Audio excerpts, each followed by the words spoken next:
Bonjour à toutes, que le bon Dieu mette sur mes lèvres la parole de vérité et qu'il ouvre vos cœurs pour que vous entendiez ce qui vous sera profitable et qui est différent pour chacune d'entre vous. Donc on parle, comme ça se fait beaucoup cette année, de la miséricorde.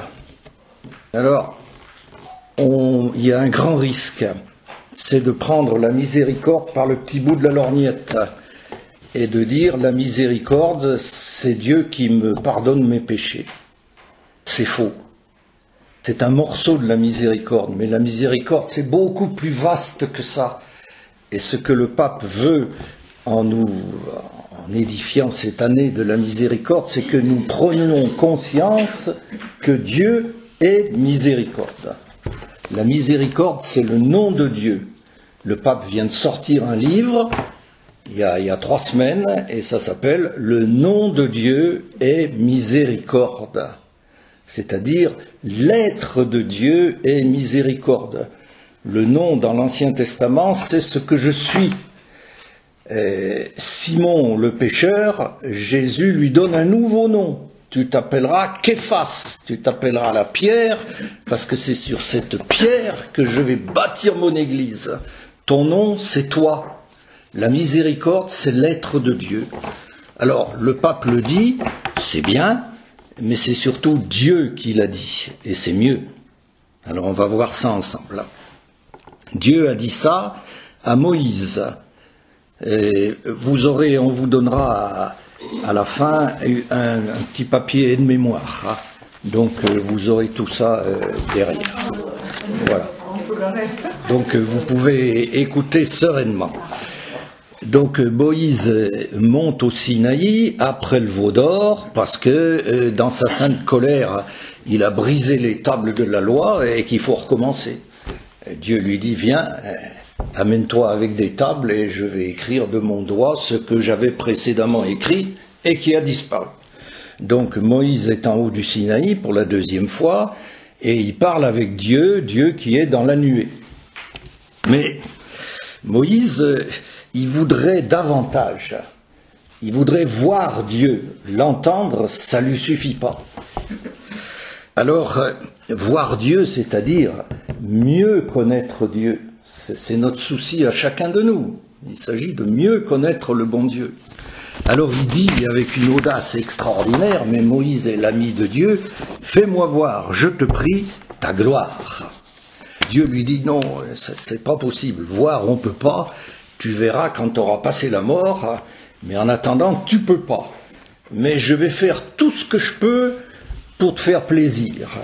Alors je vais venir tout près de toi.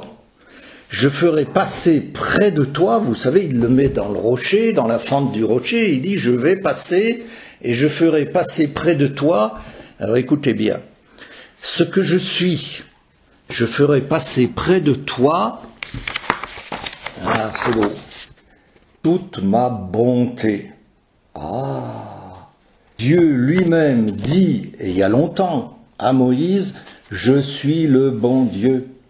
Alors quand on dit le bon Dieu, c'est pas un enfantillage, c'est pas puéril. On dit oh le bon Dieu c'est pour les pitchounes. Non, le bon Dieu c'est lui qui l'a dit. Je suis le bon Dieu.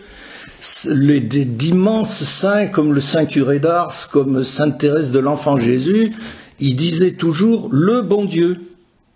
Et vous aussi, il faudrait que vous disiez ça. Tu crois en Dieu? Non. Je crois au bon Dieu qui m'aime, au bon Dieu qui est miséricorde. Alors il continue, le bon Dieu, il dit, je ferai passer près de toi ma bonté, et devant toi, je prononcerai le nom de Dieu. C'est-à-dire, je dirai à haute voix qui je suis. Je déclinerai mon identité en détail. C'est beau ça. Dieu nous a dit qui il était, c'est là.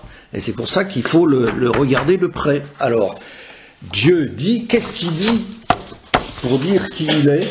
Alors il dit Yahvé, le Seigneur, Dieu de miséricorde et de grâce, lent à la colère, riche en amour et en fidélité.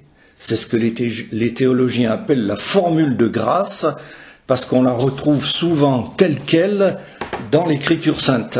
On l'a entendu le mercredi des Cendres, c'est pas vieux. Dans la première lecture, il y avait « Revenez à Dieu de tout votre cœur, car il est miséricordieux, plein de grâce, lent à la colère et plein d'amour. » Formule de grâce reprise telle qu'elle par le prophète Joël. Voilà. Alors, Dieu nous dit d'abord qu'il est miséricorde.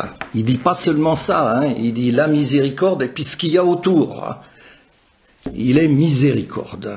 Alors, en hébreu, le mot miséricorde vient d'un mot hébreu qui veut dire les entrailles maternelles.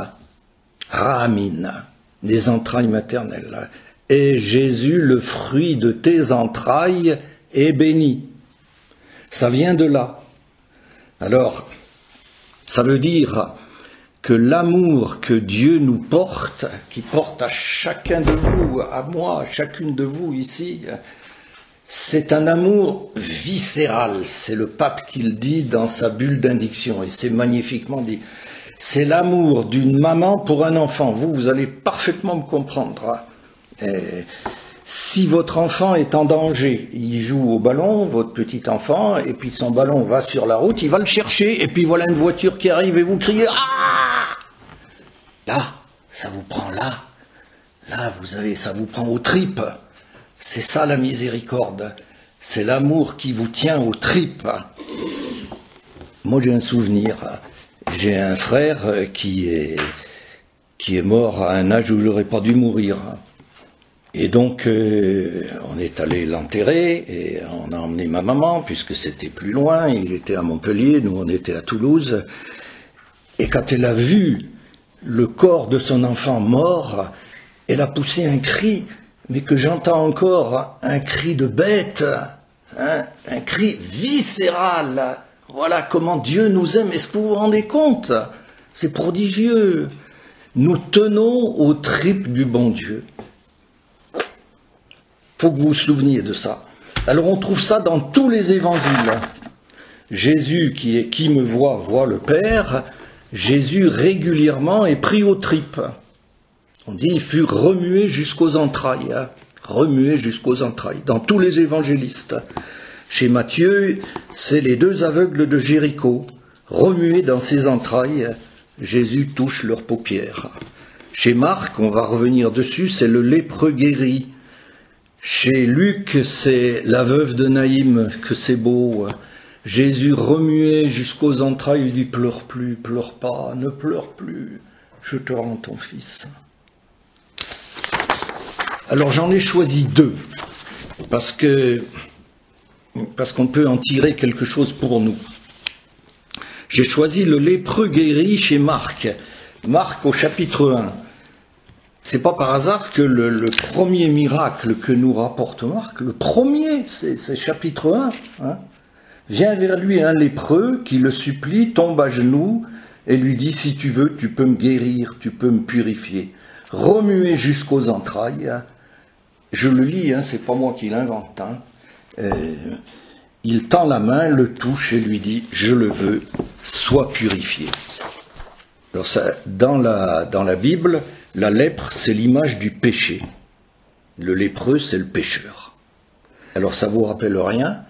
Jésus est remué jusqu'aux entrailles quand le lépreux s'agenouille et lui dit « Purifie-moi ». Donc quand je viens me confesser, que je m'agenouille et que je dis à Jésus « Pardonne-moi », c'est-à-dire « Purifie-moi de mon péché », Jésus est remué jusqu'aux entrailles. Jésus est remué jusqu'aux entrailles. Alors de quoi aurions-nous peur? De qui aurions-nous peur? Il faut comprendre ça quand on va se confesser. Je prends dans Jean la résurrection de Lazare, c'est au chapitre 11. Lazare est mort, Jésus vient et il rencontre Marie, la sœur de Lazare, qui pleure son frère mort. Et les Juifs autour pleurent aussi. Alors, Jésus frémit dans son esprit. Vous voyez ce frémissement intérieur. On est bien dans le viscéral, là, hein. C'est quelque chose de concret, ça ne se passe pas ici, ça se passe là. Jésus frémit dans son esprit et il fondit en larmes. Oh, attention, attention. Les verbes sont différents. Marie pleure, les Juifs pleurent. Au Moyen-Orient, ça fait partie du décor funéraire. On pleure. Au besoin, on paye des gens pour pleurer. Jésus ne pleure pas. Jésus fond en larmes. Ah, vous voyez, ça vient de profond. Jésus fondit en larmes. Magnifique. Alors, chaque fois que nous pleurons quelqu'un qui nous a quittés, chaque fois que nous pleurons pour un être cher qui traverse le malheur, Jésus pleure avec nous. Jésus pleure avec nous. Quand nous sommes malheureux, le bon Dieu a de la peine. Et vous irez voir dans l'Ecclésiastique, ou c'est le Siracide à votre choix, chapitre 35, verset 15, cette splendeur de l'Écriture, les larmes de la veuve coulent sur les joues de Dieu. Quand je pleure, mes larmes coulent sur les joues de Dieu. La compassion, c'est ça, c'est souffrir avec. Sainte Thérèse, l'enfant Jésus, avait bien raison quand elle disait « Le bon Dieu est plus tendre qu'une mère ». Voyez, vous savez ce que c'est que d'aimer des enfants, des petits-enfants. Mais le bon Dieu, c'est encore l'étage au-dessus, c'est normal, là. C'est normal, mais alors c'est quelque chose. Hein. Chacun de nous est le petit enfant du bon Dieu, le petit enfant. Vous voyez, le bon Dieu est plus tendre qu'une mère. Et on trouve ça dans l'Écriture, c'est beau, c'est beau. C'est dans Isaïe, je crois que je l'ai noté là.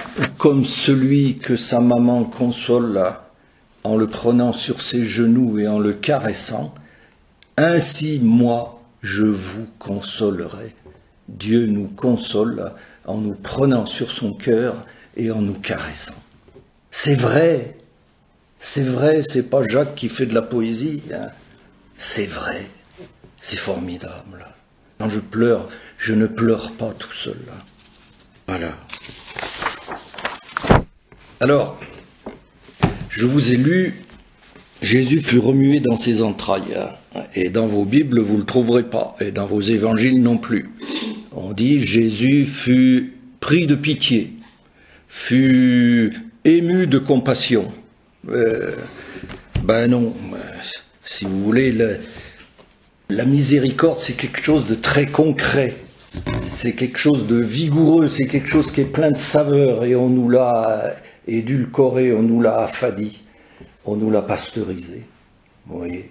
Alors, quand vous lisez « Jésus fut ému de compassion », changez, revenez à la version originale. « Jésus fut remué dans ses entrailles ».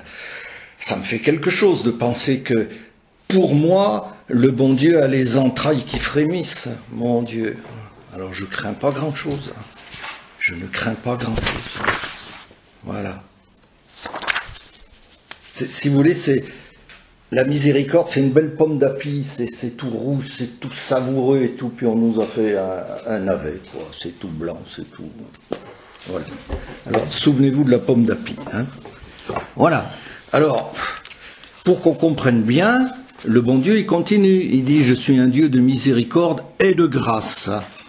Alors la grâce, à ce moment-là, dans l'Ancien Testament, c'est pas la grâce comme nous la connaissons aujourd'hui. La grâce aujourd'hui, Jésus est passé, c'est le Saint-Esprit. Hein. Je vais chercher la grâce de Dieu dans les sacrements. La grâce avant Jésus, dans l'Ancien Testament, c'est la bienveillance. Voilà. Jésus est de parti pris en ma faveur. Je suis le chouchou du bon Dieu. Dites ça à vos enfants, à vos petits-enfants. Chacun de nous est le chouchou du bon Dieu, l'objet de sa bienveillance. Ah. Prends un exemple. Là. J'ai des petits-enfants. Quand il y en a un qui vient me voir et qui me dit « Papy, j'ai quelque chose à te demander. » Oh, que je suis content. Alors je me penche vers lui hein, et je lui dis « Je t'écoute, mon petit. » Et j'ai le cœur tout chaleureux. Hein. C'est ça la grâce. Hein. Dieu a le cœur chaleureux quand on vient lui demander quelque chose, se confier à lui. Il a le cœur chaleureux, il se penche sur nous parce qu'il est plus grand que nous, parce que chacun de nous est pour lui un petit enfant. Voilà. C'est le bon samaritain. Dans le bon samaritain, vous avez « il est remué jusqu'aux entrailles ». J'ai repris le texte. C'est dans Saint Luc au chapitre 10.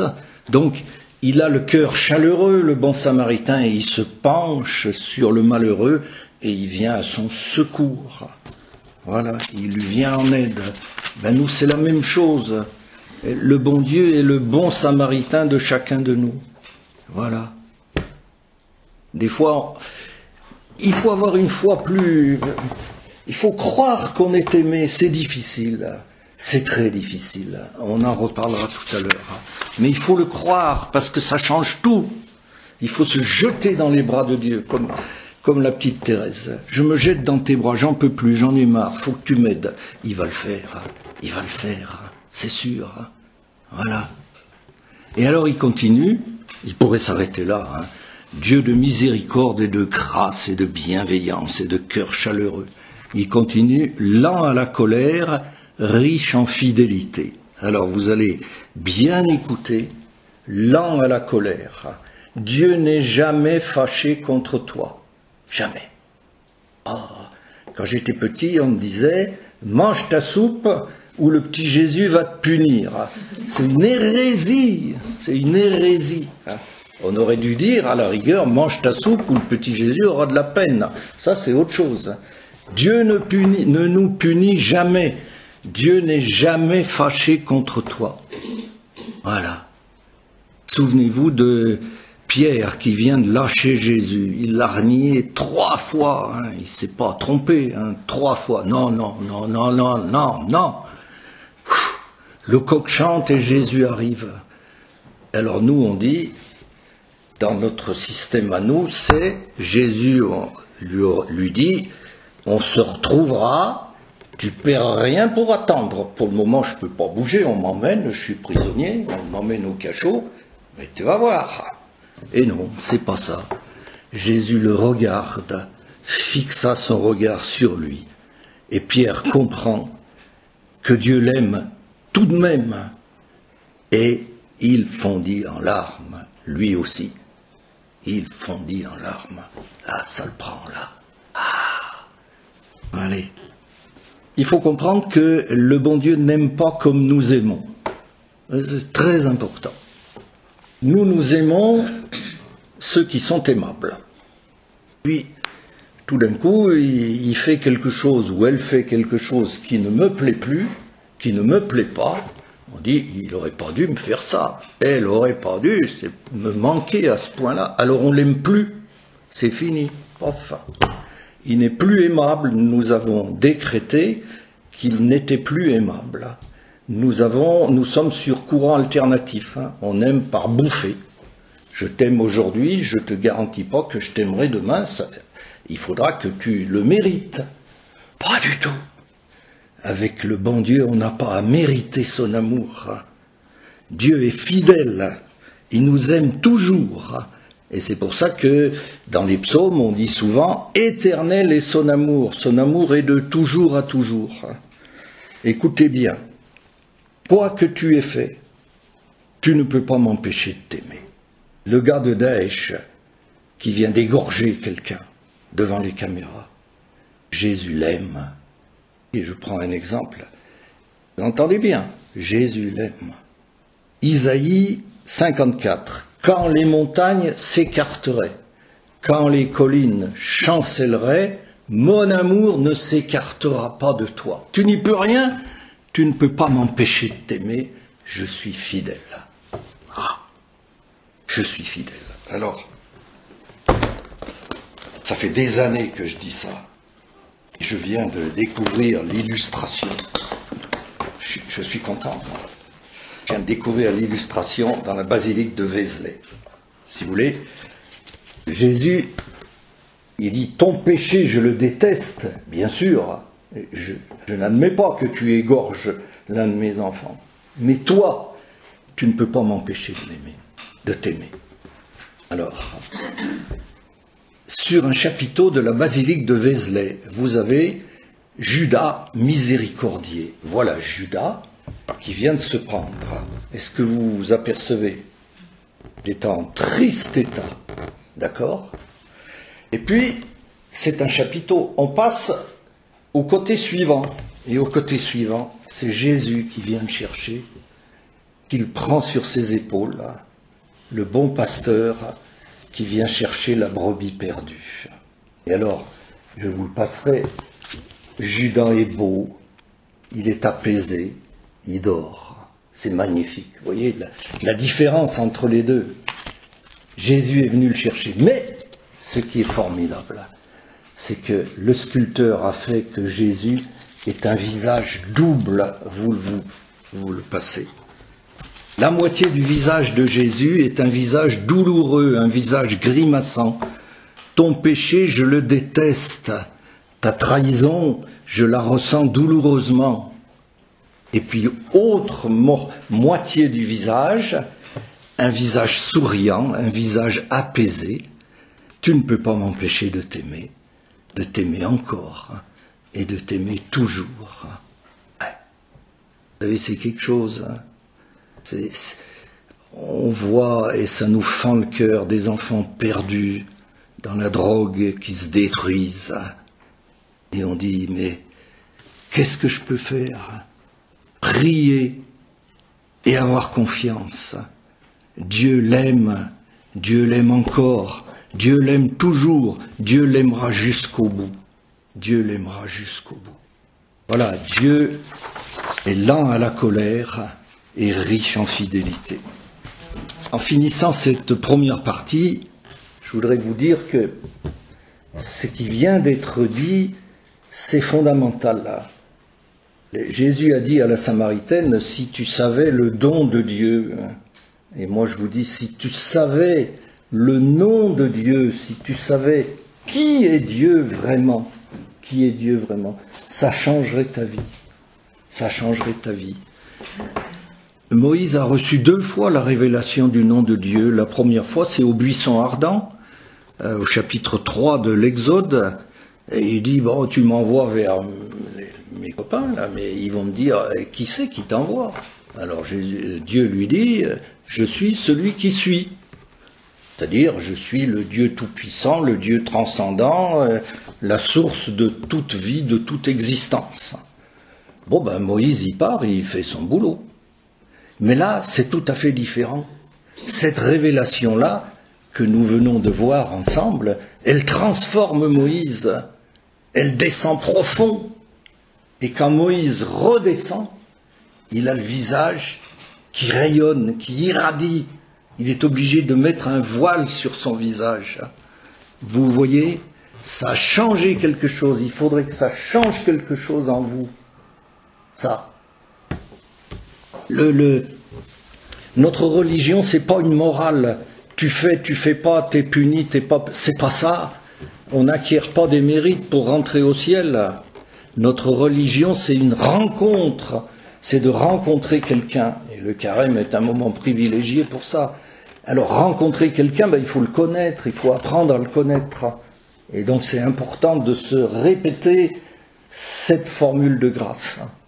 La miséricorde. Voilà la miséricorde. Vous voyez comment on est bien au-delà du pardon des péchés. Bien sûr, quand je suis aimé comme ça, je suis pardonné. Bien sûr, hein, le petit enfant qui a traversé la route pour chercher son ballon, quand vous allez le récupérer, vous n'allez pas lui taper dessus. Oh mon Dieu, voilà. Mais c'est ça la confession. Et Dieu qui nous prend dans ses bras. Voilà. Bon.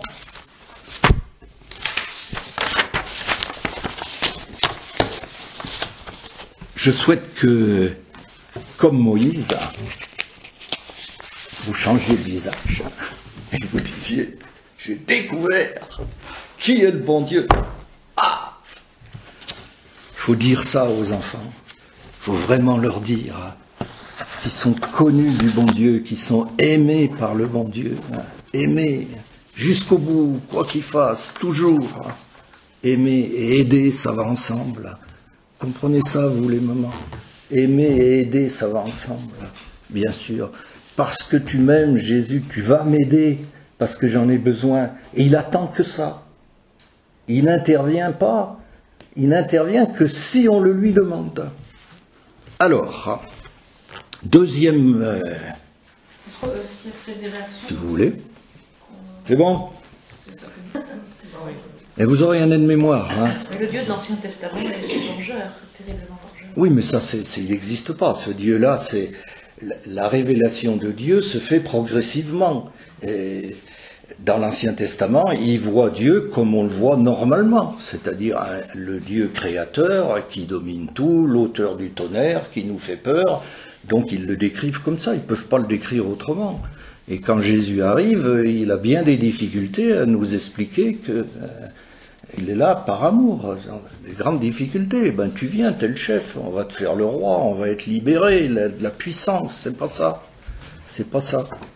Et donc, notre Dieu, il est là, hein, dans l'Évangile, hein, dans l'Évangile. Hein. Voilà.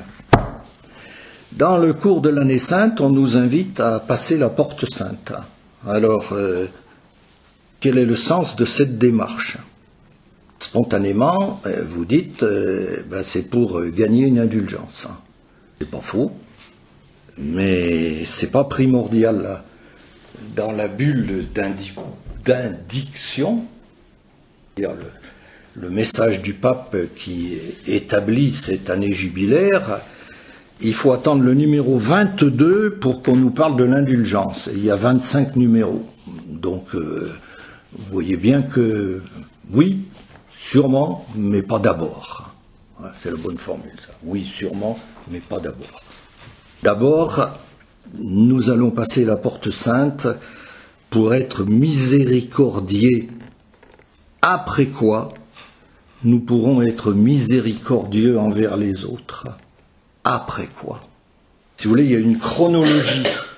On n'attend pas la fin de l'année jubilaire pour aller traverser la porte sainte et se faire décorer comme un bon miséricordieux. Tu vois, Seigneur, tout ce que j'ai fait pendant cette année, voilà, je te l'apporte. Oh non, parce que vous n'aurez pas fait grand-chose.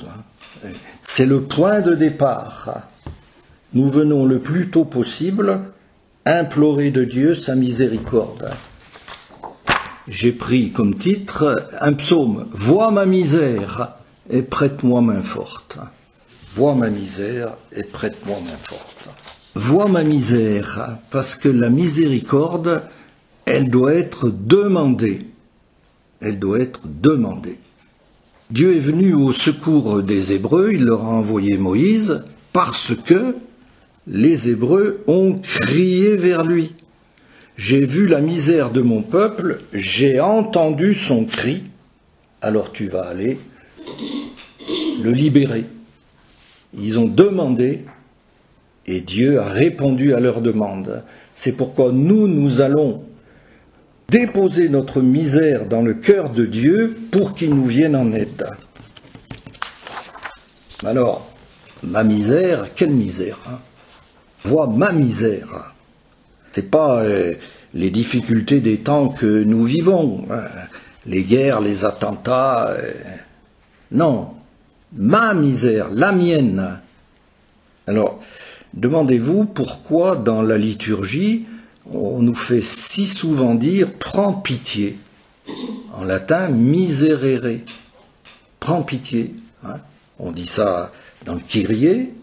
Seigneur, prends pitié, prends pitié, prends pitié. On recommence à la News Dei, prends pitié, prends pitié. Quand on dit dans le Gloria, il y a aussi prends pitié. Hein. Alors, ça ne veut pas dire pardonne mes péchés. Ça veut dire prends pitié de moi parce que je suis pécheur. C'est la si belle prière du publicain. Mon Dieu, prends pitié du pécheur que je suis. Et non pas des péchés que j'ai commis. Du pécheur que je suis. Ma misère, c'est pas d'abord d'avoir commis des péchés. Ma misère, c'est d'être pécheur. D'être pécheur de naissance. Nous naissons tous avec une fêlure qui vient du péché originel. Tous, tous, tous. même les saints. Très important. Même les saints. Et ça ne les empêche pas de devenir saints. Vous verrez sur le papier, dans le psaume 50, qui s'appelle justement le Miserere, pitié mon Dieu dans ton amour, moi je suis né dans la faute, j'étais pécheur dans le sein de ma mère. Nous naissons pécheurs. Voilà notre misère. Et c'est pas un péché. Benoît XVI disait magnifiquement, l'homme est fragilisé par une blessure profonde, conséquence du péché originel. Une blessure profonde. Mais non, faites tout de suite l'objection. Mais Jésus nous a sauvés. Le péché originel est effacé. C'est fini tout ça. Vous êtes dans l'avant Jésus. Non, non, non, non. Je suis dans l'après Jésus. C'est pas si simple. La rédemption, c'est pas un retour à la case départ. On efface tout et puis c'est comme avant. Non. Notre nature demeure affaiblie, inclinée au mal. On va voir ça. Et alors Jésus est venu nous donner un fortifiant. Puisqu'on est faible, il nous donne de quoi devenir fort. Et ça s'appelle le Saint-Esprit. Le Saint-Esprit, les pères de l'Église appelaient ça l'énergie de Dieu. Et c'est beau, l'énergie. Je suis faible, je suis la méduse, là. Non, allez, crac. Le Saint-Esprit, l'énergie de Dieu. C'est un fortifiant, c'est un remède. Et comme tous les remèdes, eh ben, il faut le prendre régulièrement, sinon ça ne fait pas d'effet. D'accord ? Et alors c'est pour ça qu'on va à la messe tous les dimanches, qu'on se confesse tous les mois, non pas parce qu'on en a envie, mais parce qu'on en a besoin. Si on attend d'avoir envie d'aller se confesser, on n'ira jamais.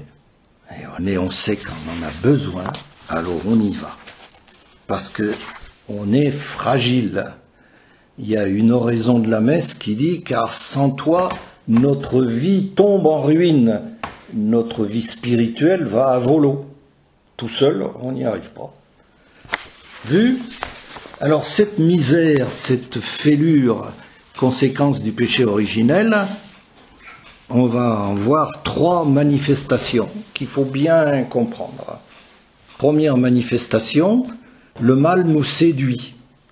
Benoît XVI, toujours dans son message de carême que vous aurez ici, on découvre dans le cœur de l'homme une mystérieuse complicité avec le mal. Le catéchisme, dans le baptisé, demeure une inclination au mal. Eh oui, eh oui. Et on est très étonné quand on voit des petits-enfants qui font des bêtises. On dit, mais enfin, c'est pas possible. Ben oui, mais c'est comme ça. C'est de nature. C'est de nature.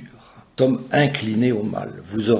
Il y a un texte célèbre de saint Augustin qui s'appelle le vol des poires, que vous aurez ici, où il explique comment il est allé avec une bande de chenapans voler les poires du voisin, toutes les poires qui étaient immangeables, qu'ils ont toutes jetées, mais alors que lui avait de bonnes poires dans son verger, mais dit-il, simple plaisir de faire ce qui était défendu. Eh oui, c'est défendu, alors j'ai envie de le faire. Je suis incliné au mal. On va entendre pendant le carême, on va entendre plusieurs fois cette prière après la communion, que cette nourriture prise à ton autel nous empêche de céder à nos penchants mauvais. C'est pas un péché d'avoir des penchants mauvais, il faut bien le comprendre. D'accord ? Dans la 4e préface du carême, elle dit « Tu veux, par notre jeûne et nos privations, réprimer nos penchants mauvais et nous donner la force. » Allez la voir, hein. Préface de carême numéro 4. « Réprimer nos penchants mauvais et nous donner la force. » Quelle force ? La force de bien agir. Nous manquons de force pour agir bien. C'est saint Paul qui disait dans l'Épître aux Romains, vous l'aurez là, malheureux, malheureux homme que je suis, vouloir le bien je peux, faire le bien je peux pas.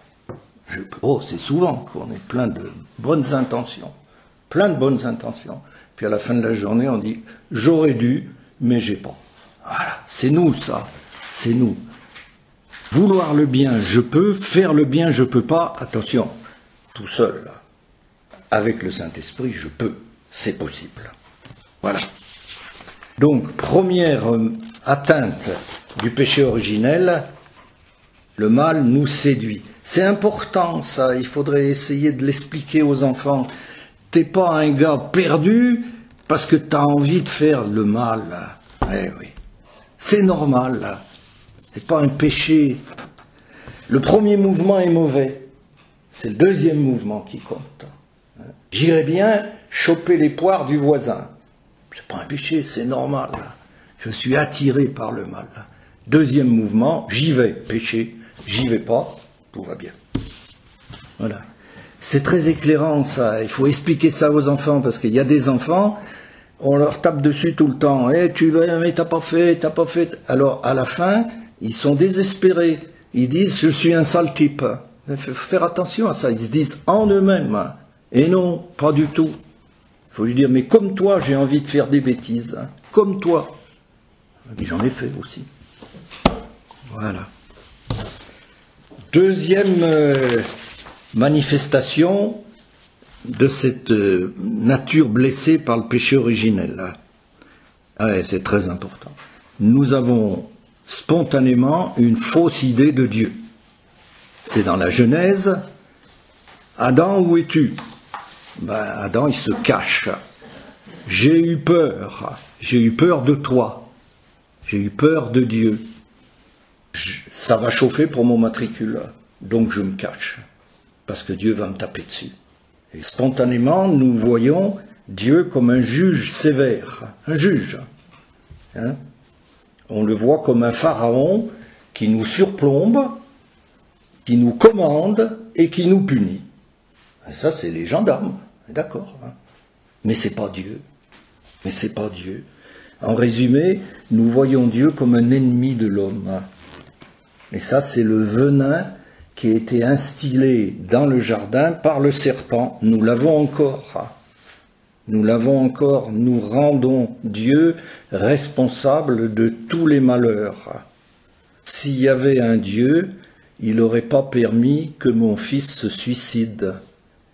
Et il était plus heureux là où il est que là où il était. J'ai jamais posé la question. Dieu n'est pas l'ennemi de l'homme. Et le Benoît XVI disait, quand il est venu à Lourdes, il disait aux évêques, l'homme doit sans cesse apprendre et réapprendre, parce que ça nous revient toujours, que Dieu n'est pas son ennemi, mais son créateur plein de bonté. Voilà.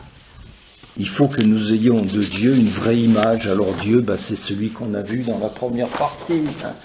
C'est le Dieu, c'est le papa qui récupère son fils qui partit et qui revient et qui, tandis qu'il était encore loin, vous devez le savoir par cœur, ça, Luc 15, verset 20, tandis qu'il était encore loin, son père l'aperçut, il le guettait, il l'attendait, il courut se jeter, Et oui, j'ai oublié, il fut remué jusqu'aux entrailles. Eh oui, bien sûr. Courut se jeter à son cou et l'embrassa tendrement. Voilà, le couvrit de baisers. C'est très très important ça. L'année jubilaire, elle est faite pour ça. Pas pour que vous alliez vous confesser. Pas pour que vous donniez votre bol de riz au gars qui est à la porte de l'église. C'est bien, mais c'est pas ça. C'est pour que vous sachiez qui est Dieu. Le pape ne cesse de nous le redire, la tendresse de Dieu. Il est allé en Amérique latine au mois de juillet l'année dernière. Il leur a dit, je désire vous apporter la tendresse et la caresse de Dieu. Oh. Il est allé aux États-Unis au mois de septembre. Je viens en missionnaire de la tendresse de Dieu. C'est clair, c'est précis. Et nous, il nous dit, il l'a dit dans son message de Noël, durant cette année jubilaire, donc c'est pas Jacques qui dit, nous sommes appelés à découvrir la tendresse que notre Père a pour chacun de nous. Ah, c'est là, Voilà l'année jubilaire. Découvrir que je suis aimé de Dieu d'un amour viscéral. Et il ajoute, En passant la porte sainte, je ne perds pas mon idée, hein, nous nous laisserons embrasser par la miséricorde de Dieu. Mon Dieu, vous vous rendez compte, vous traversez la porte sainte et Dieu vous embrasse. Mais c'est vrai, nous nous laisserons embrasser par la miséricorde de Dieu. La fausse idée de Dieu, oh mon Dieu. Et dernière composante de notre misère est moi d'abord, l'autre je m'en fous. Alors ça c'est toujours après le péché originel. Caïn vient de tuer Abel et Dieu lui dit « Où est ton frère Abel ?» Je sais pas. Suis-je le gardien de mon frère ? Alors traduction en langage 2016, mon frère, j'ai rien à en cirer. Rien à en cirer. Et alors, ça c'est totalement d'actualité. Hein. Notre pape François, il l'a encore fait dans la nuit de Noël, il nous alerte sur ce qu'il appelle la mondialisation de l'indifférence. Il dit qu'on a le cœur anesthésié, le cœur endurci. Vous verrez sur l'aide-mémoire qui vous sera remis, nous devenons incapables d'éprouver de la compassion devant le cri de douleur des autres. Nous ne pleurons plus devant le drame des autres. Il était allé à Lampedusa où venaient de se noyer 300 personnes, je crois. Et il a dit cette phrase magnifique, « Qui a pleuré ?» Personne. Suis-je le gardien de mon frère ? Ça, spontanément, en nous, ben, c'est pas bien. Donc il faut que le bon Dieu nous aide. Et voilà. Ce qui nous est spontané, ce qui nous est naturel, c'est pas la solidarité, c'est pas la fraternité, c'est le chacun pour soi. Eh oui, mais on n'est pas des sales types parce qu'on a ça comme ça. Il faut qu'on fasse effort, il faut que la grâce de Dieu vienne à notre aide pour qu'on soit fraternel et pour qu'on soit solidaire. Tout seul, on ne peut pas. Alors quand Jésus nous dit dans la nuit du jeudi saint, aimez-vous les uns les autres, eh ben, pour nous, c'est mission impossible. Si le bon Dieu ne nous donne pas un coup de main, on ne peut pas. On ne peut pas. Alors, c'est ce coup de main du bon Dieu que nous allons demander en franchissant la porte sainte. Vois ma misère, prends pitié du pécheur que je suis, du pécheur qui spontanément est séduit par le mal, qui est indifférent aux autres et qui a tant de difficultés à croire que tu l'aimes. C'est une misère profonde, ça. Mon Dieu, donne-moi de comprendre combien tu m'aimes, d'y croire vraiment. C'est cadeau, hein, faut le demander, c'est cadeau. Ça change la vie. Vois ma misère. Et puis, prête-moi main forte. Le psaume dit que ta main vienne à mon aide. Oui, mais ta main est forte. J'aime bien l'expression française. Moi, je suis faible, mais ta main est forte. Prête-moi main forte. Tout seul, je ne peux pas m'en sortir. J'ai besoin de toi. J'ai besoin de toi. Et alors, moi j'ai fait, vous ferez ou vous ferez pas, quand j'ai traversé la porte sainte, j'ai fait le geste de prendre la main de Dieu. Prête-moi main forte, je prends ta main, je prends ta main. Et avec toi, je vais marcher sur le chemin de ma vie. Avec toi, je vais être capable d'être miséricordieux pour les autres. Mais pas tout seul. Si vous n'osez pas le faire, vous pouvez le faire, personne ne comprendra rien. Si vous n'osez pas le faire, faites-le au moins en pensée. Jésus, prête-moi main forte. Prends-moi par la main. Je te tends la main. Prends-moi par la main. Alors, je peux vous dire, quand vous ferez ça, le cœur du bon Dieu sera dans l'allégresse. Vous serez enveloppé de la tendresse de Dieu. Et comme l'a dit le pape, dites-vous bien, je suis embrassé par sa miséricorde. Quelle fête, quelle fête. Traverser la porte sainte. Voilà. Alléluia. Magnificat. Magnificat. Magnificat. Magnificat anima mea Dominum. Magnificat. Magnificat. magnificat anima me.